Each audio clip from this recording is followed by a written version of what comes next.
Le ministère des Finances veut faire des économies. Il a décidé de fermer plusieurs trésoreries en France. Celle de Vence pourrait faire partie du lot et baisser le rideau au 1er janvier 2017. Cela voudrait dire plus de kilomètres à parcourir pour les contribuables. Pascal Varnier, Jean-Paul Bierlein. La trésorerie de Vence, elle pourrait fermer ses portes définitivement au 1er janvier prochain pour cause de restructuration décidée par le ministre des Finances. Une mesure qui inquiète les habitants au plus haut point. Après, à savoir où on doit se rendre pour justement, si on a des questions, des règlements, penser aussi aux personnes âgées, aux personnes qui ne sont pas véhiculées. Donc ce serait bien de laisser un service de proximité. Ça maintenait une relation, ça maintenait des services proches pour tout le monde.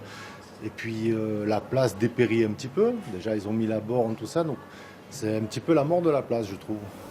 Une décision inadmissible pour le maire, d'autant plus qu'il a mis des locaux à disposition de la trésorerie pour un loyer modique. Il faut le dire, des efforts importants de la commune de Vence qui ont été apportés à cette trésorerie avec des loyers qui sont des loyers extrêmement faibles. Environ 8 personnels qui aujourd'hui habitent Vence ou dans les alentours et un bail qui a été re-signé le 15 mars 2016 pour 9 ans. Donc je suis très surpris. Moins surpris, les représentants des organisations syndicales. Ils dénoncent un démantèlement progressif du service public. On a déjà fermé Valoris, l'année dernière on a fusionné Breil et Tende.